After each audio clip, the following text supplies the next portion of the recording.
برحمتك يا أرحم الراحمين والحمد لله رب العالمين شيء لله لهم الفاتحة أعوذ بالله من الشيطان الرجيم بسم الله الرحمن الرحيم الحمد لله رب العالمين الرحمن الرحيم مالك يوم الدين إياك نعبد وإياك نستعين اهدنا الصراط المستقيم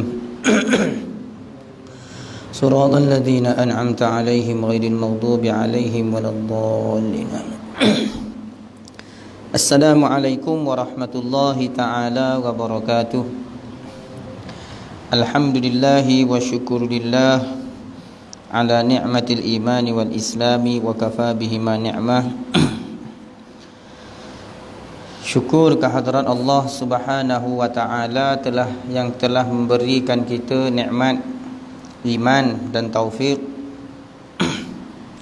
dan kesempatan bagi kita untuk sama-sama bermuzakarah ataupun memperingatkan antara satu sama lain, iaitu berkenaan dengan agama kita sendiri, yang mana di akhir zaman ini Allah Subhanahu wa ta'ala telah mengangkat akan ilmu-ilmu itu, iaitu dengan mematikan para ulama'.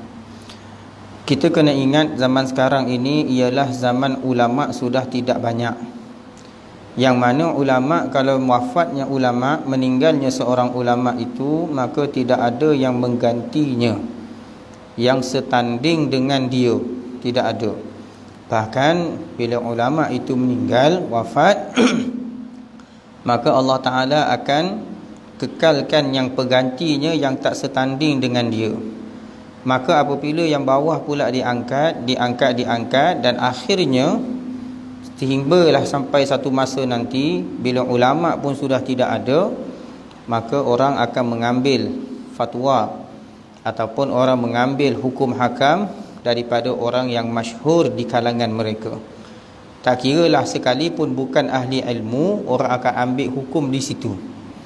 Jadi kita alhamdulillah pada malam ini dapat kita meneruskan lagi, yang mana pada malam ini malam yang pertama saya di sini.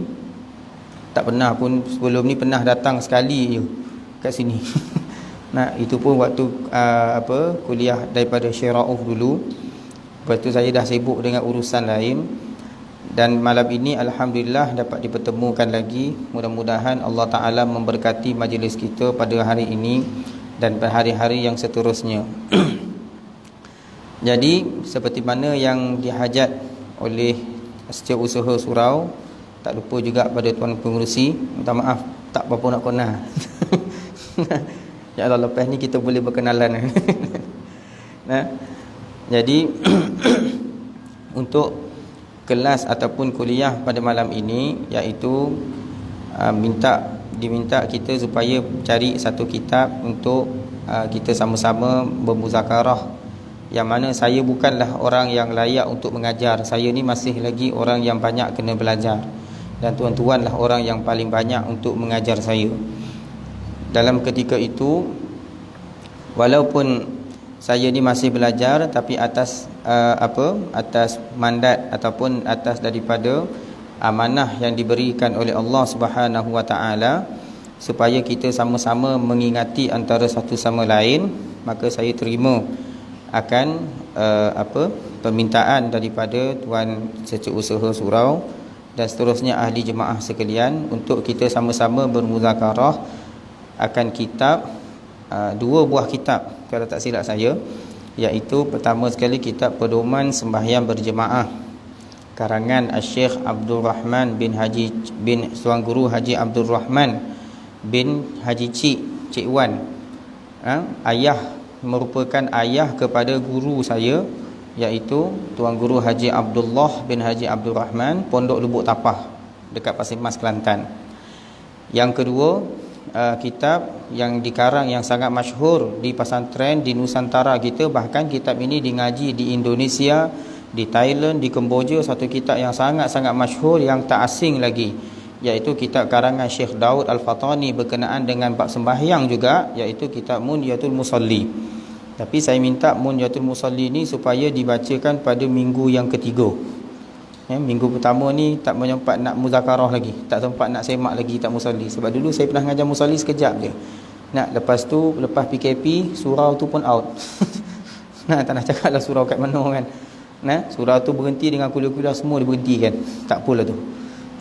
Jadi insya-Allah pada malam ini kita muzakarah pengajian sama-sama, iaitu kitab Pendoman Sembahyang Jemaah yang dikarang oleh almarhum Tuan Guru Haji Abdul Rahman bin Haji Cik.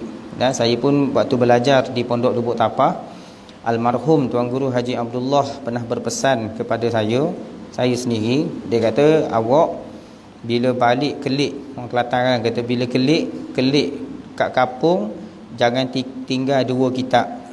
2 kitab daripada Tok Guru jangan tinggal. Pertama sekali, perisai bagi sekalian mukallaf, karangan Tuan Guru Haji Abdullah sendiri, kitab Tauhid. Yang kedua, kitab Pedoman Sembahyang Berjemaah. Bila anak tanya, kenapa 2 kitab ni tak boleh ditinggalkan? Maka Tok Guru menjawab, kitab Pedoman Sembahyang Berjemaah yang kita akan baca sekejap ini ialah merupakan kitab yang sangat-sangat penting bagi ahli-ahli qaryah, untuk ahli-ahli kampung, yang mereka sentiasa membuat satu ibadat yang sangat-sangat mulia di sisi Allah, iaitu sembahyang berjemaah. Tak ada ibadat yang sempurna melainkan sembahyang berjemaah. Sembahyang jemaah ni ibadat yang sangat-sangat besar pahala dia.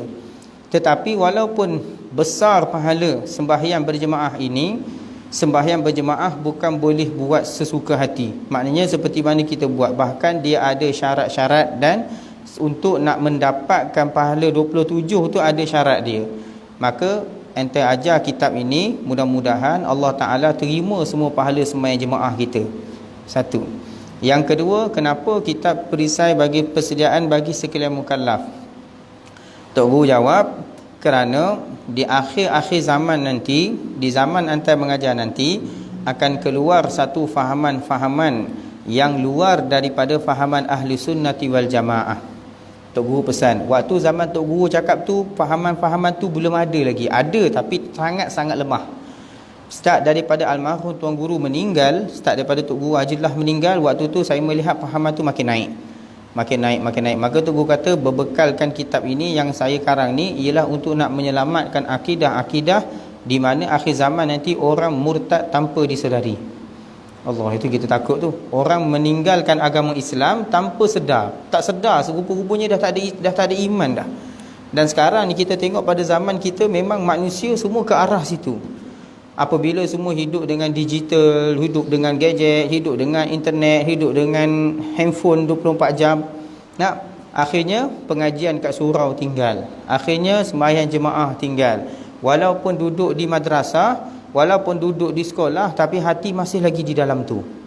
Sekarang ni banyak tuan-tuan. Sebab tu kalau waktu saya mengajar di satu madrasah dulu, kita perhatikan anak-anak muda, generasi yang akan datang. Kita ni alhamdulillah, pasal kita pernah hidup di zaman tak ada gadget. Kita pernah hidup. Dan kita ni daripada kecil lagi mak ayah kita didik dalam agama. Ajak suruh pergi mengaji Quran, suruh mengaji fardu ain, apa semua kan. Kita kecil-kecil, malam-malam lepas maghrib, petang lepas asar, macam-macam. Mak ayah kita pernah didik kita. Dan mak ayah kita sendiri pun di rumah mereka tegakkan agama ni.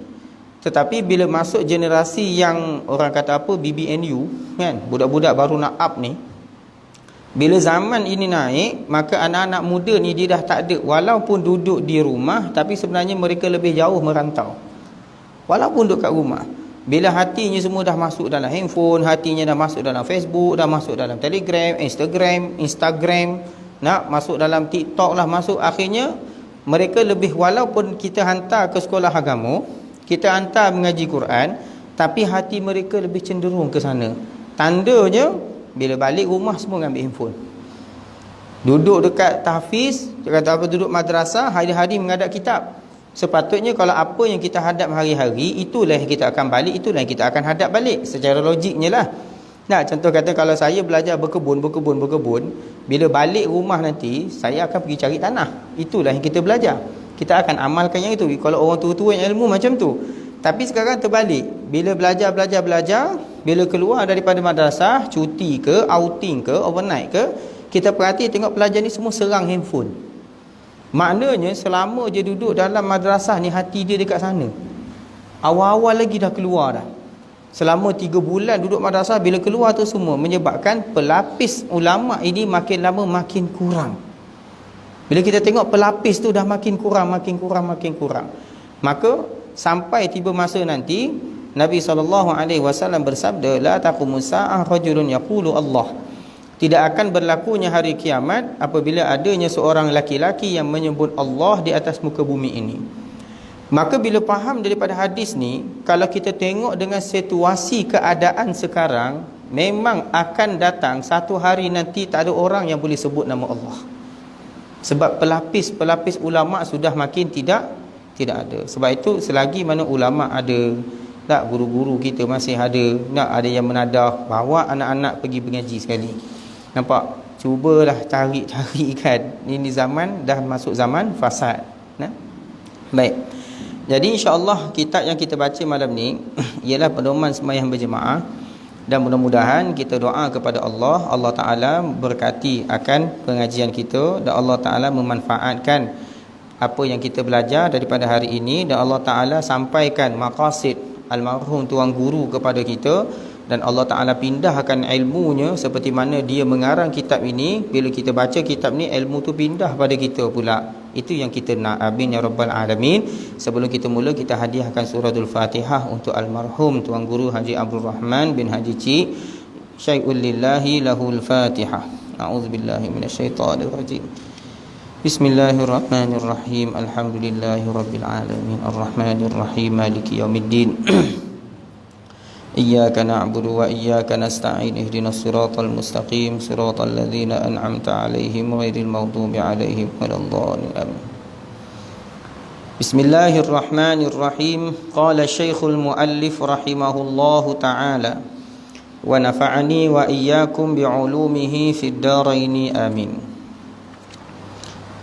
Inilah risalah pedoman sembahyang berjemaah yang dikarang oleh almarhum Tuan Guru Haji Abdul Rahman, Pondok Lubuk Tapah, Pasir Mas, Kelantan. Ya, almarhum Tuan Guru Haji Abdul Rahman ini, kalau nak untuk maklumat tuan-tuan, dia adalah salah seorang daripada anak murid Tok Kenali.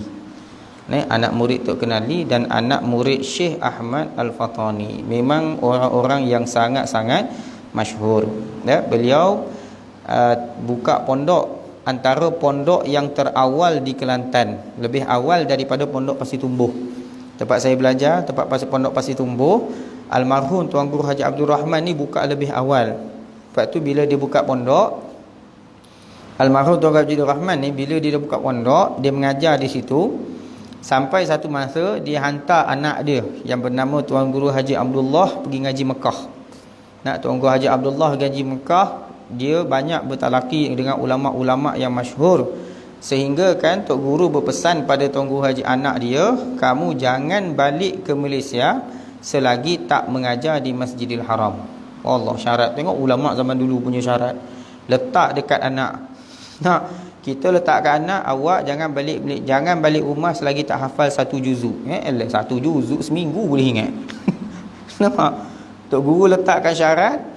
Ayah dia almarhum Tuan Haji Rahman letak syarat pada Tuan Guru Haji Allah, jangan balik ke Malaysia selagi tak mengajar di Masjidil Haram. Alhamdulillah, Tuan Guru Haji Abdullah mengajar beberapa kitab yang masyhur, antaranya kitab-kitab fiqh yang besar, kitab Fathul Wahhab yang saya dapat berita riwayat Tuan Guru mengajar kitab Fathul Wahhab, satu kitab fiqh yang sangat detail, sangat susah, sampai mengajar di Masjidil Haram dan khatam di Masjidil Haram. Setelah daripada itu, maka pada ketika itu Tuan Guru Haji Abdul Rahman dah buka pondok. Dia dah ada pondok. Dia dah buka pondok Lubuk Tapah, Madrasah Ar-Rahmaniyah Ad-Diniyah. Waktu dia mengajar, Tok Guru mula sakit. Almarhum Tuan Guru Haji Abdul Rahman ni mula sakit. Jadi dia hantar surat dekat anak dia, almarhum Tuan Guru Haji Allah, dia kata suruh balik untuk mengajar di pondok, ayah tengah sakit. Jadi bila Tuan Guru Haji Abdullah dapatkan surat itu, maka Tuan Guru Haji Abdullah pun pulang. Bila pulang ke pondok Lubuk Tapah, waktu itulah Tuan Guru Haji Abdullah start ambil pondok tu balik pada ketika usianya dalam lingkungan 40 tahun. 40 tahun tu dia ambil kerja ayah dia dan dia dah start mengajar. Tuan Guru Haji Abdul Rahman akan mengajar malam, Tuan Guru Haji Abdullah akan mengajar siang. Waktu tu almarhum Tuan Haji Lah mengajar daripada pagi sampai pukul 5 petang non-stop, tak berhenti. Daripada pukul 8 mengaji, berhenti, makan, sembahyang zuhur, sambung balik, pasar sambung sampai kat maghrib baru berhenti. Lepas maghrib, ayah dia mengajar balik, almarhum Tuan Haji Abdul Rahman mengajar. Kemudian lepas pada isyak, Tuan Haji Lah sambung balik mengajar sampai pukul 1 pagi. Ni tok guru orang dulu semangat nak membangunkan ilmu. Sebab itu banyak ulama-ulama, antaranya tuan guru yang anak murid terawal almarhum Tuan Guru Haji Abdul Rahman ialah Tuan Guru Haji Saleh di Pasir Tumbuh. Tuan Guru Haji Saleh, Tuan Guru panggil Ustaz Leh. Almarhum dah meninggal dah. Waktu Ustaz Leh tu, dia asal memang mengaji di pondok Tuan Guru Haji Abdul Rahman. Dia punya lama mengaji dengan Tuan Guru Haji Abdul Rahman sampai Tok Guru suruh dia keluar daripada pondok. Tok Guru suruh keluar. Tok Guru kata keluar sebab apa? Sebab tak ada ilmu nak ajar dah. Almarhum Ustaz Tuan Guru Haji Saleh di Pasir Tumbuh, almarhum meninggal dah. Nak pergi balik balik rumah sebab apa? Tak ada benda nak ajar dah. Habis semua ilmu dia ajar. Fiqh habis, nahwu habis, sarah habis, mantik habis, semua ilmu dia ajar. Maka Tuan Guru Haji Lah kata, kalau kamu nak sambung mengaji, kamu pergi di satu pondok dekat Kubang Kerian. Ada satu pondok yang saya tahu kawan anak murid kepada tok guru yang masyhur di Mekah, iaitu ada 2 orang adik-beradik yang baru datang, yang buka pondok di Pondok Pasir Tumbuh. Waktu tu Pondok Pasir Tumbuh dah buka, dah operasi dah lama dah. Jadi Ustaz Leh pun pindah daripada Pondok Lubuk Tapah pergi ke Pasir Tumbuh dan dapat berita ada seorang anak murid Tuan Guru Haji Abdul Rahman yang Tuan Guru Haji Abdul Rahman suruh keluar daripada pondoknya sebab tak ada ilmu, untuk pindah di Pondok Pasir Tumbuh. Bila Ustaz Leh pindah Pasir Tumbuh, terus ditangkap oleh Tuan Guru Haji Abdul Aziz, kahwin dengan anak dia. Baru masuk pondok tu kena kahwin. Untung macam tu kan. Masuk pondok tu kahwin, akhirnya duduk meletak di Pondok Pasir Tumbuh.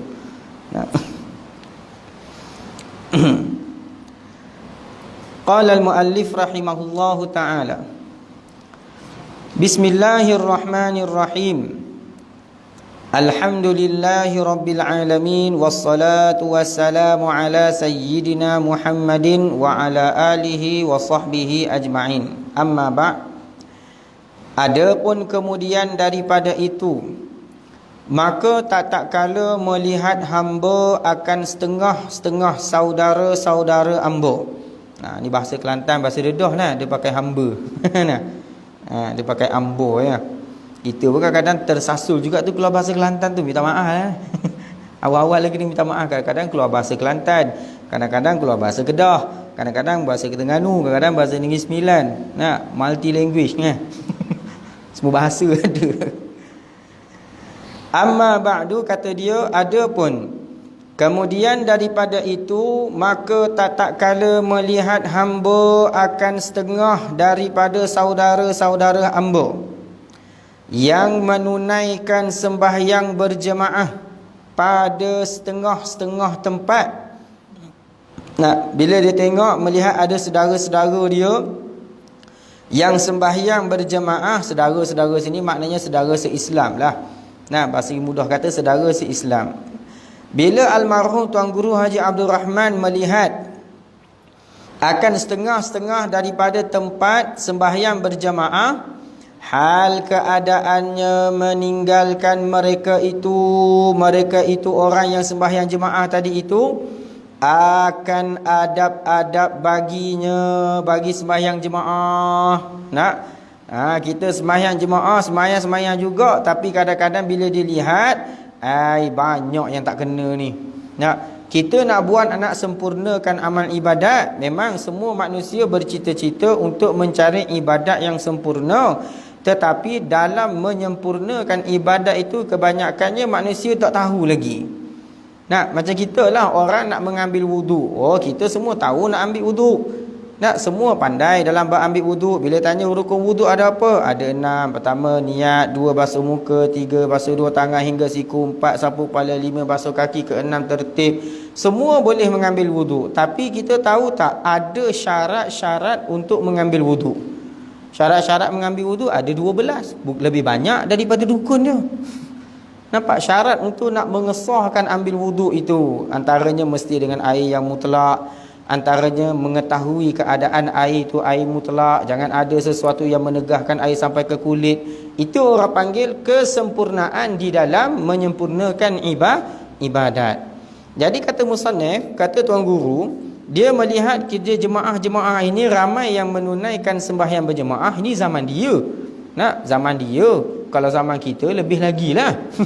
Nah, maka bergerak fikiran ambo akan menuliskan satu risalah yang menyata ia risalah akan setengah daripada adab-adab yang tertentu baginya bagi sembahyang jemaah. Tak, hanya sebahagian sahaja daripada adab-adab sembahyang berjemaah yang dituliskan di dalam kitab pedoman sembahyang berjemaah. Tak semua. Kalau nak tengok yang lebih banyak ataupun masalah-masalah yang berlaku di dalam sembahyang berjemaah, boleh rujuk di dalam kitab Al-Qawlut Tam. Nah, kitab Al-Qawlut Tam bagi Syekh Ibnu Hajar Al-Haytami, dalam tu ada menceritakan berkenaan dengan masalah-masalah imam dan makmum. Kitab dia lebih kurang tebal ni. Ini cerita bab imam makmum saja. Nah, yang kita belajar ni berapa banyak? Ini saja. Kitab masalah asal dia tebal tuan-tuan. Saya mengaji kitab tu sampai habis. Nak banyak masalah-masalah. Cuma almarhum ambil masalah yang penting sahaja. Orang kata masalah-masalah yang penting untuk orang sembahyang berjemaah. Ada kalau macam masalah benda-benda yang jarang-jarang berlaku, itu tak ambil lah. Tujuan apa di karang kitab ini? Supaya tujuan untuk guru karang supaya dapat kelebihan fadilah sembahyang berjamaah bagi mereka itu saudara-saudara ambo, dan terpelihara daripada batal sembahyang mereka itu. Maknanya bila sebut terpelihara daripada batal, ada ketika kita sembahyang jemaah yang mana jemaah tu jadi batal. Bila jemaah jadi batal berarti tak sah dah sembahyang. Sama ada terbatal sembahyang ataupun terbatal jemaah, dia kena sembahyang seorang-seorang. Antara dua. Tak? Antara dua. Sama ada jemaah tu sendiri terbatal ataupun makmum itu sendiri dia tak sedar bahawa dia sudah terkeluar daripada jemaah. Ada dua. Contoh kita katakan masalah jemaah yang terbatal. Contoh kata pada masalah sembahyang Jumaat. Nah, masalah sembahyang Jumaat. Bilalah makmum tak niat menjadi makmum, maka ketika itu batal sembahyang dia. Sembahyang dia batal. Tak, makmum tak niat jadi makmum. Sembahyang Jumaat ni, makmum tak niat jadi makmum, berarti batal sembahyang si makmum. Kalau imam tak niat jadi imam, kalau imam tak niat jadi imam, batal semua sekali. Nampak jadi macam tu. Sebab itu ada benda yang kita mengamat-amati. Tok Guru pesan sebab apa? Ada ketika membatalkan pahala jemaah. Itu tak apalah, benda tu kocik lagi. Tapi kalau membatalkan sembahyang, itu berat. Nah, sekira-kira mengamati-amati mereka itu, yakni mereka betul-betul mengamati, dan hamba susunkan di dalamnya 3 fasal dan 1 khatimah. Ini ikut seperti tarik yang ada di dalam kitab kitab Siyarus Salikin. Dalam Siyarus Salikin, Syekh Abdul Somad Palembang dia susunkan ada beberapa fasal, kemudian 1 kesimpulan daripada kitab itu sendiri. Kitab ni pun ada juga. Dia buat 3 fasal, kemudian dan 1 khatimah. Khatimah ni maknanya keputusan, ataupun kita katakan dia bukan keputusan, orang panggil dia punya rumusan daripada kitab ada.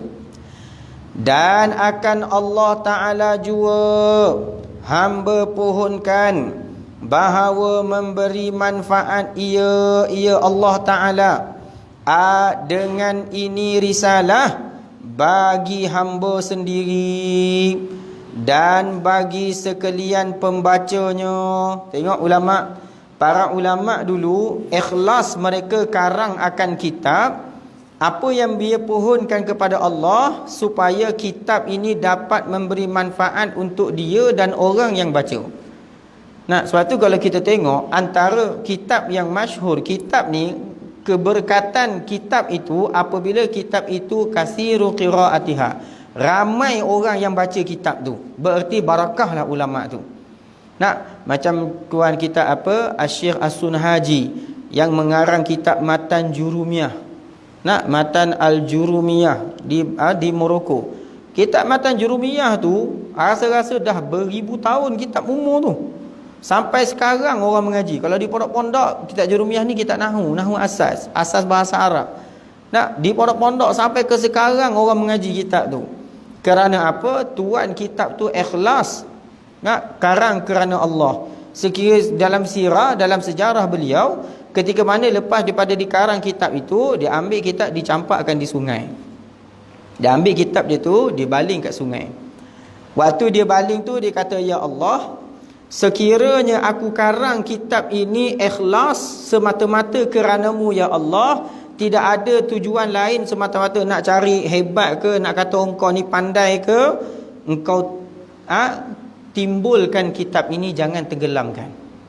Nampak? Dan kalau sekiranya kita dalam hatiku ni ketika mana aku mengarang kitab ini ada unsur-unsur riak, ada unsur-unsur wujub, ya Allah engkau tolong tenggelamkan kitab ni. Ini ulama dulu. Nampak? Maknanya nak keikhlasan itu. Apabila dicampakkan kitab Jurumiyah ke sungai, ternyata kitab Jurumiyah itu terapung, tak tenggelam. Nampak? Ini kata barakah ulama zaman dahulu. Kerana apa? Mereka mengarang kitab itu bukan kerana nak tunjuk alim, bahkan mengarang kitab ulama itu semata-mata khadimun lil ilmi, semata-mata berkhidmat untuk agama. Nampak? Karang kitab supaya nak tolong orang. Macam kita tengok sultan-sultan zaman dahulu kan, Sultan Selangor sampai mengarang kitab untuk bagi kepada rakyat dia untuk mengaji. Sultan karangkan kitab. Sultan Johor karangkan kitab. Sebab apa? Sebab sayangkan rakyat, supaya rakyat tidak sesat, dia karangkan kitab supaya rakyat boleh baca. Ini ulama zaman dulu. Tapi sekarang ni bila orang karang kitab, apa letaknya? Pangkat. Nah, almarhum Tuan Haji lah pesan, letakkan nama sebelum letak nama, jangan letak pangkat awak ni guru ke tok guru ke apa, jangan letak. Nampak? Kalau kita tengok daripada tok guru sendiri pun gunakan perkataan amba. Nah, ulama letakkan dirinya al-faqir, orang yang sangat-sangat fakir, sangat-sangat berhajat kepada Allah. Itu title yang diambil oleh ulama. Adapun kalau kita nak gelarkan ulama, tak ada masalah. Tapi kita sendiri jangan gelarkan title kita tu sendiri. Nampak? Siapa nama saya? Nama saya panggil Ustaz Muhammad. Jangan panggil Muhammad, panggil Ustaz dulu. Boleh. Nampak? Nah, saya apa? Saya doktor. Doktor, panggil doktor. Nah, saya apa? Profesor. Contoh. Salah tak ambil pangkat? Salah tak salah pun. Tak salah pun ambil pangkat. Nak ambil profesor ke, doktor ke, PhD ke, ambil. Tapi kalau bangga dengan pangkat yang ada, itu satu salah. Itu satu kesalahan. Nampak? Kita tengok berapa banyak ulama-ulama yang alim tak pernah meletakkan diri mereka sebagai orang yang paling alim. Tidak ada. Hatta Imam Asy-Syafi'i rahimahullahu ta'ala, ketika mana habis dia karang kitab kitab fiqh Imam Syafi'i yang pertama, Imam Syafi'i kata, pendapat aku ini ialah semuanya benar. Maknanya apa yang aku kaji daripada hadis, daripada asar, daripada usul fiqh, semuanya ada benar. Benar semua itu. Yahtamilul khata'. Tapi barangkali akan jumpa juga yang salah. Maksudnya apa? Dia tak ego dengan ilmu yang ada. Kita kalau orang anti kita punya pendapat, hangin. Itu kalau orang anti pendapat, oi marah tu. Kata musannif rahimahullah, dan akan Allah Ta'ala jua hamba pohonkan bahawa memberi manfaat ia Allah dengan ini risalah bagi hamba sendiri dan bagi sekalian pembacanya, pembaca risalah ini, dan bahawa menjadi ia Allah akan risalah ini Ikhlas semata-mata menuntut keredaannya Allah. Tengok ulama dulu bila karang kitab, mudah-mudahan kitab ini ikhlas semata-mata nak menuntut keredaan Allah. Semata-mata, tak ada minta yang lain. Nampak? Sebab tu orang kata kitab Jawi ni murah. Nak kitab Jawi ni murah ni, kalau kat Kelantan dah ada dalam RM4 satu. Itu pun ramai yang tak boleh. Sebab apa? Sebab terlalu murah. Kalau buku-buku lain surat khabar sanggup beli hari-hari. Nampak? Sebab yang tu mahal. Kita ni kaya sebenarnya kita ni. Kalau tabung kitab ni rasa sebulan insya-Allah boleh beli. Tabunglah, simpanlah sikit duit tu kan. Nak dapat gaji 1,000, simpanlah 10 sen. Jangan simpan banyak-banyak, simpan 20 sen ke kan. Cukup sebulan boleh beli sebiji kitab. Harga berapa? RM4. Nak? Sebab apa? Kerana bahawasanya ia Allah sangat kuasa atas tiap-tiap sesuatu. Allah Ta'ala yang menguasai atas tiap-tiap sesuatu. Wabillahi taufiq la husna tariqi wala hawla wala quwata illa billahil aliyyil azim. Nah, ini pesanan musannif. Doa dia. Nak Tok Guru bila karang kitab semua ada doa untuk orang yang membaca. Kita mudah-mudahan Allah Ta'ala perkenankan doa Tok Guru pada kita. Amin ya rabbal alamin. Qala al-muallif rahimahullahu ta'ala.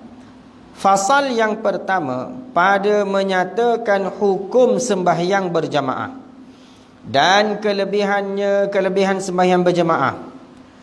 Kata musannif rahimahullahu ta'ala, dan disyarakkan ni maksudnya mula diperintahkan. Dan disyarakkan sembahyang berjemaah kemudian daripada berpindah Nabi SAW ke Madinah. Waktu di Mekah tidak ada lagi perintah untuk sembahyang berjemaah. Bilakah mula sembahyang berjemaah ini? Ketika mana Rasulullah SAW mula berpindah ke Madinah. Kenapa pindah ke Madinah? Sebab ketika itu orang Islam sudah aman. Nampak? Kalau sembahyang kat Mekah waktu tu kan Islam sangat-sangat dihimpit oleh orang pembesar-pembesar Quraisy. Ada yang tak diberi sembahyang berjemaah, ada yang menghalang. Maka apabila Rasulullah pindah ke Madinah, maka pada ketika itulah sembahyang jemaah ini disyariatkan. Dan ialah yakni sembahyang berjemaah ini ketentuan umat ini hanya ada pada umat Nabi Muhammad sallallahu alaihi wasallam saja. Maknanya pada umat-umat dahulu sembahyang itu sudah ada tapi berjemaah itu tidak ada. Bahkan kata sebahagian ulama, sembahyang berjemaah pada zaman-zaman sebelum daripada zaman Nabi Muhammad sallallahu alaihi wasallam, mereka sembahyang dalam keadaan ramai-ramai. Itu cara mereka berjemaah. Maknanya contoh kita katakan masuk dalam surau, kita semua duduk dalam surau, okey, sembahyang sama-sama. Tapi sembahyang sendiri-sendirilah. Sembahyang sendiri macam kita buat sembahyang sunat lepas maghrib tu kan. Sembahyang ramai. Itulah cara. Tapi masih tidak ada yang konsep imam dan makmum ni belum ada. Melainkan hanya pada zaman Nabi Muhammad sallallahu alaihi wasallam. Zaman kita baru ada konsep ada imam, ada makmum. Nak cakap punya besarnya kelebihan umat Nabi Muhammad sallallahu alaihi wasallam, berapa banyak nabi yang buat ibadat, hanya ketentuan berjemaah seperti ini hanya ada pada umat Nabi Muhammad sallallahu alaihi wasallam. Nampak? Bahkan bukan sekadar sembahyang berjemaah, pahala yang ada pada umat Nabi Muhammad semua bukan satu dibalas satu. Nampak? Bahkan satu digandakan daripada pahala yang asal. Kenapa Allah Ta'ala gandakan pahala? Kerana Allah Ta'ala kata, innaka ya Muhammad innaka nabiyyun rahmah wa ummatuka ummatun marhumah. Kita ingat setiap kali kita buat amal ibadat, kenapakah kita kena hadirkan Rasulullah sallallahu alaihi wasallam? Kerana kalau tak kerana Rasulullah sallallahu alaihi wasallam, kita tak akan dapat belas kasihan Allah. Mustahil akan dapat belas kasihan Allah kalau tak kerana Rasulullah sallallahu alaihi wasallam. Allah Ta'ala berkata, ya Muhammad, wahai Muhammad, innaka nabiyyun rahmah. Engkau wahai Muhammad ialah nabi yang membawa segala rahmat, membawa segala belas kasihan. Itulah Rasulullah. Kelebihan yang ada pada Nabi SAW, Nabi ini oleh kerana dengan adanya Rasulullah, maka Allah Ta'ala kasihan akan semua umat yang lain. Nampak? Dalam satu hadis yang hadis kursi, Allah Ta'ala katakan kepada Nabi Muhammad, laulaka ya Muhammad ma khalaqtul aflaq. Kalaulah tidak kerana engkau wahai Muhammad, aku tidak akan ciptakan akan segala aflaq. Aflaq maknanya segala jenis alam. Alam bumi tak ada, alam malakut tak ada, semua alam semua tak wujud. Oleh kerana kecintaan aku kepada engkau wahai Muhammad, aku jadikan semua jenis alam. Allah. Ini kelebihan yang ada pada Nabi Muhammad. Bahkan kalau kita perhatikan di dalam semua jenis aspek ibadat, dalam aspek ibadah, bila sebut perkataan ibadah ini, ialah kita menunjukkan ataupun izharul abdi iftiqarun ilallah ta'ala wal bara'atu min haulihi wa quwwatihi ila haulillahi wa quwwatihi. Bila sebut beribadat ini, kita beribadat, tak kiralah sembahyang ke, mengaji ke, puasa ke, apa saja jenis ibadat, tujuan kita buat ibadat itu ialah izhar. Izhar, kalau dalam bab tajwid, izhar ni maksud dia apa? Izhar maknanya menzahirkan, menjelaskan, menterjemahkan. Kita bila beribadat ini izhar, menzahirkan akan sifat kehambaan kepada Allah. Berarti ibadat itu hanya antara kita dengan Allah. Makhluk lain tak dibenarkan masuk kecuali Muhammad sallallahu alaihi wasallam. Nampak? Dalam ibadat kita tak boleh nak campur dengan apa-apa benda lain. Tak boleh nak campur satu makhluk, imam malaikat Jibril, tak boleh nak letakkan di dalam ibadat melainkan hanya Rasulullah sallallahu alaihi wasallam. Kalaulah tidak kerana kata Syekh Ali Mutawalli Sya'rawi, kalaulah tidak kerana Rasulullah sallallahu alaihi wasallam ni mulianya Nabi Muhammad sallallahu alaihi wasallam, nabi kita di sisi Allah, sehingga diwajibkan berselawat ke atas baginda pada tiap-tiap kali sembahyang. Sedangkan sembahyang itu antara kita dengan Allah, betul tak? Kenapa diselitkan Rasulullah sallallahu alaihi wasallam, dan selawat kepada Nabi itu merupakan satu rukun bagi sembahyang. Maknanya kalau tak ada selawat tak sah sembahyang. Kenapa sampai ke tahap macam tu? Innaka nabiyyun rahmah. Kerana Nabi Muhammad itu adalah nabi yang membawa balas kasihan seluruh alam. Allah. Wa ummatuka ummatun marhumah. Dan umat engkau wahai Muhammad ialah umat yang sentiasa berada di dalam belas kasihan Allah. Kita ni sentiasa dalam balas kasihan Allah. Kerana apa? Kerana Rasulullah sallallahu alaihi wasallam. Nampak? Allah Ta'ala bila sampai kepada Nabi Muhammad, Allah Ta'ala berikan hadiah, bermacam-macam jenis hadiah. Adanya sembahyang 5 waktu, adanya sembahyang berjamaah, yang mana sebelum ini umat-umat dahulu semua tidak ada. Nampak? Nah, zaman Nabi Muhammad sallallahu alaihi wasallam mula adanya seruan azan. Sebelum tu tak ada. Nampak? Ada pendengar dengar Nabi Ibrahim suruh orang pergi Mekah. Ada, memang ada. Ada tak orang cakap lagi? Tak ada dah. Tak disyariatkan pun. Bahkan kita setiap kali sembahyang disunatkan kita panggil orang. Maknanya satu ibadat yang bukan ibadat biasa-biasa, bahkan ibadah yang dicemburui oleh semua umat Nabi yang terdahulu. Apa dia? Sembahyang dan sembahyang berjemaah. Ini kelebihan. Nampak? Kita bila bila kita sebut perkataan kelebihan sembahyang ini, maka sebab itulah ulama-ulama mutaakhirin, ulama-ulama setelah daripada wafat Nabi Muhammad sallallahu alaihi wasallam, mereka sangat jaga sembahyang berjemaah ni. Sangat-sangat jaga, sampai ada yang sahabat bila ketika ketinggalan Isyak. Berhenti ya? Berhenti ya? Nak? Sehingga kan ada sikit lagi. Sehingga kan ada di kalangan sahabat, seperti sahabat Saidina Abdul Rahman bin Auf, ketika mana tertinggal sembahyang berjemaah dengan Nabi SAW. Bukan tertinggal berjemaah, miss satu rakaat. Bukan kita katakan tak datang jemaah tu. Tak. Datang jemaah tapi ketinggalan hanya satu rakaat dengan Rasulullah SAW. Nak cakap bagaimana jiwa sahabat sayang kepada Nabi, sayang kepada ibadat dengan Nabi SAW. Ketika mana tinggal satu rakaat daripada sembahyang. Nampak? Oleh kerana syuril tu bi'a'mali, kata Abdul Rahman bin Auf, aku sibuk dengan pekerjaan aku. Nak barang baru sampai. Abdul Rahman ni kita kenal sahabat yang kaya kan. Barang dagangan, ekspor, import semua banyak. Tak? Bila lah Abdul Rahman bin Auf ini ketinggalan sembahyang dengan Nabi, menangis Sayyidina Abdul Rahman bin Auf. Rasulullah kata, khasir tak ya Abdul Rahman, engkau telah rugi. Satu rakaat miss tu rugi. Lalu Sayyidina Abdul Rahman kata, ya Rasulullah, kalau saya sedekahkan semua unta-unta yang ada ni ke jalan Allah, boleh tak saya nak tampungkan pahala ketinggalan satu rakaat dengan kau ya Rasulullah? Rasulullah kata tak boleh, tak setanding. Kalau di setiap unta 40 ekor unta tu ada seorang hamba, saya merdekakan semua hamba tu. Dapat tak merdekakan hamba ni besar pahala tau. Nampak?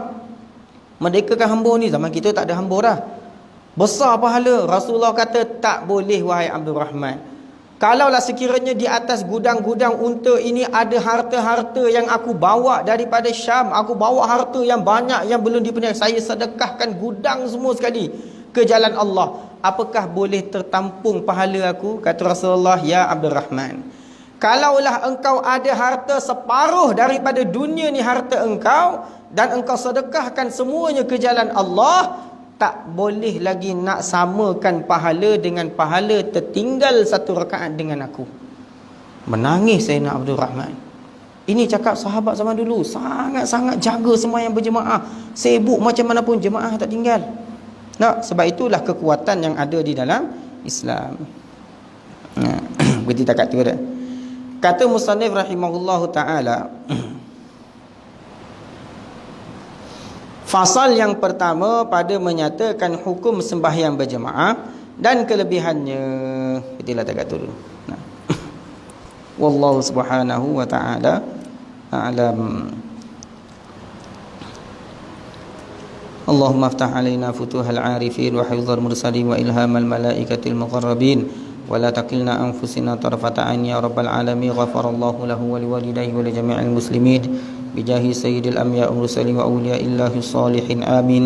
نفعنا الله به وإياكم كما نفعنا بأصل أنه جواد الكريم ولا حول ولا قوة إلا بالله العلي العظيم وأن يجعله خالصا لوجهه الكريم وسببا لفوز بجنات النعيم والحمد لله رب العالمين. أعفو منكم. السلام عليكم ورحمة الله وبركاته.